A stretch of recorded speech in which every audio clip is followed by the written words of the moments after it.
लल्लू ने उठकर बोला, बाप को भेज, तेरे बस की बात। खटिया में खड़ा करते हैं। और दौड़ता हुआ बतख को पकड़ने जाने लगा।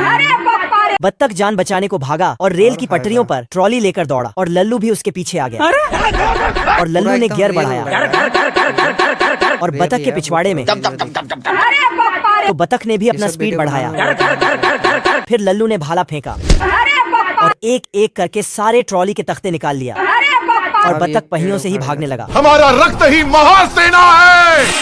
फिर लल्लू ने भाला गर्म किया और बतख ने अपने पंखों से हवा मारकर भाला को ठंडा कर दिया। बतख ने मौका पाकर कोयले का ढेर उस पर गिरा दिया और फिर रेल की पटरी का रास्ता बदल दिया और लल्लू सीधा ट्रेन से टकरा गया। फिर कटफड़वा ने एक ब्रेड उठाया और घर छोड़कर निकल गया।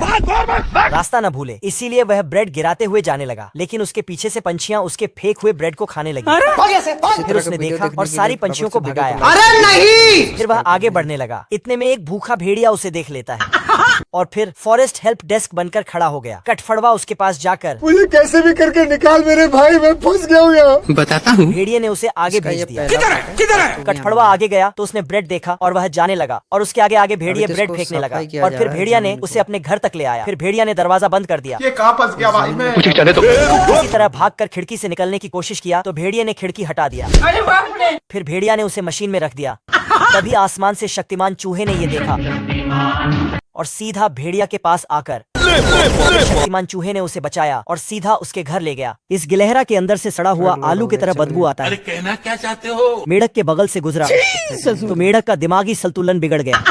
फिर फूलों के बगीचे से गुजरा तो फूल भी मुरझा जाता है। तभी उसने एक गिलहरी को देखा तो सीधे उसके पास भागे चला गया। तभी उसके अंदर से बदबू आता है। और मुझे जाने दो। तो गिलहरी बदबू से पीछा छुड़ाने के लिए भाग गई और एक पहाड़ पर चढ़ गई। बाल बाल बच गया रे देवा। गार्डन हो रहा। गिलहरी भागकर पहाड़ की चोटी पर चढ़ जाती है। बाप रे बाबू बर्फ के पहाड़ से होते हुए उल्टा फिर से वहीं आने लगती है। आजा। तू मुझे छोड़ के मत जाना, मैं तुम्हारे बिना रह नहीं पाऊंगा। कटफड़वा अपनी पूंछ को फावड़े की तरह इस्तेमाल करके लकड़ी के बीच के फासले भरने लगा तो भालू ये देखकर उसका मजाक बनाने लगता है। तू मेरी नकल करता है। तो कटफड़वा उसके ऊपर चढ़ा और फावड़े को खींचकर छोड़ दिया और फिर कटफड़वा लकड़ी काटने लगा। जान बनेगा जान। लेकिन एक सख्त टुकड़ा को काट नहीं पा रहा था। तभी भालू ने ये देखा और एक बर्फ का टुकड़ा लेकर कटफड़वा के पास गया और कटफड़वे को उसमें बैठा दिया। कटफड़वा कांपने लगा तो भालू ने उसे उठाया और पेड़ पर चला दिया।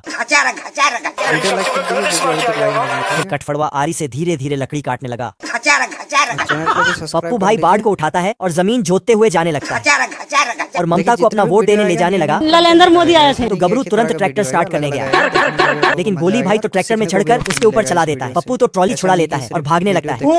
फिर वह भूसे को फेंकता है और छत खोलकर भूसे को उसमें घुसा डालता है और ममता पप्पू को वोट देने के लिए मान जाती है और फिर पप्पू की गाड़ी में बैठ जाती है। तभी गोली सीढ़ी लगाकर पप्पू को आसमान में उठा देता है, फिर सीढ़ी को बीच से फाड़ देता है और फिर ममता को अपने साथ वोट देने ले जाता है।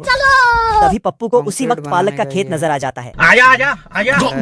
पालक खाकर वह शक्तिशाली ही जाता है। ट्रैक्टर की पट्टियों पर चढ़कर पीछा करता है और इधर गोली ममता को वोट हॉल तक ले जाता है और अंदर जाने के लिए पर्दा खोलता है। क्या रे? भालू पेड़ के ऊपर चढ़कर आरी पकड़कर खटिया में खड़ा करते हैं। तो कटफड़वा ने लकड़ी को खाई की ओर धकेल दिया। भाई सुन बोल। कटफड़वा ने लकड़ी से अपना डैम बना लिया और फिर अपना साइन कर दिया। एक मिनट। और इधर भालू उससे बड़ा बांध बना रहा है। कटफड़वा ने उसका लकड़ी उठाकर फेंक दिया। फिर उसके पास आकर, ऐसा मत करो मेरी जान। हमारे यहाँ ऐसा ही होता है। तू रोकेगा मेरे को? तो भालू ने उसे रस्सी से बांध दिया। फिर पेड़ों को काटने लगा और फिर उसने बहुत सारे पेड़ों को काटकर एक बहुत बड़ा बांध बना दिया। उससे मेरा क्या फायदा हुआ? तो काम कर, सरसों का तेल लगा के फिर अपने घर जाने लगा। तभी बांध में पानी तेजी से भरने लगा। अब मैं सो रहा हूँ। भालू आराम करने बेड में जा ही रहा था कि तभी आपने कुछ कहा? और फिर भालू का घर पूरी तरह पानी में डूब गया। महात्मा गांधी कहते थे ये सॉलिड बॉडी वाला मुर्गा गाना गाता है और फार्म की सभी मुर्गियां उस मुर्गे का गाना सुन के इतने अंडे देती कि अंडा का पहाड़ बना देती है। यहाँ तक कि एक चूजा से भी एक बड़ा अंडा निकल जाता है। ये कहानी है पश्चिमी भारत के एक फार्म की है, जहाँ फार्म मैनेजर पप्पू सुअर पूरा सिस्टम संभालता था। मुर्गियां लाइन में लगकर कार्ड दिखाकर अंदर जाती और अटेंडेंस बनाकर फार्म में घुसती है। एक मुर्गी लेट हो गई तो वह घड़ी का टाइम पीछे करती और अटेंडेंस बना लेती है। पप्पू ने हैंडल खींचकर मशीन स्टार्ट कर दी और मुर्गियों को पहले थोड़ी एक्सरसाइज कराती और फिर मुर्गियां प्रोडक्शन लाइन पर जाती और अंडे देती। गिरते अंडों को मशीन हाथ कैच करता, साफ करता और पप्पू उन्हें पैक करके पूरे देश में भिजवा देता। पैसा ही पैसा होगा। एक मुर्गी ने अंडे नहीं दिए और जाने लगी तभी मशीन में, तो पप्पू ने मशीन बंद कर दिया और मुर्गी को वापस लाकर एक के बदले 100 अंडे दिलवाए।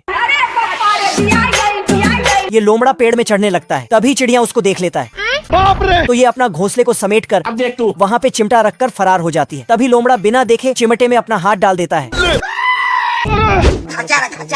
फिर तो ये साला अपने लिए घोंसला बना लेता है। उसके बाद ये चुपके से दूसरे पेड़ में चांस मारने जाता है और पेड़ में लटक कर चढ़ने लगता है। तभी एक पीला चिड़िया यहाँ आता है खुशी। और ये इधर ऊपर जाता है, लेकिन उल्लू ने लोमड़े को देख लिया था, इसलिए पहले से ही हथौड़ा लेके तैयार हो जाता है।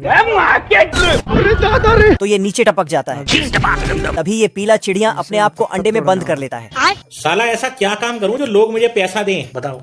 फिर लोमड़ा अंडे को देखता है और तुरंत उसको खाने के लिए घर की तरफ भागता है। फिर आराम से तैयारी करके अंडे को खाने जाता है। चलो भाई। लेकिन अंडा अपने आप हिलने लगता है। ये कैसे हो गया? तो ये साला अपना कान लगाकर सुनता है, लेकिन चिड़िया इसके कान में सीटी बजा देता है और लोमड़ा के घर का सारा खाना खाने लगता है, क्योंकि ये चिड़िया बहुत शरारती था।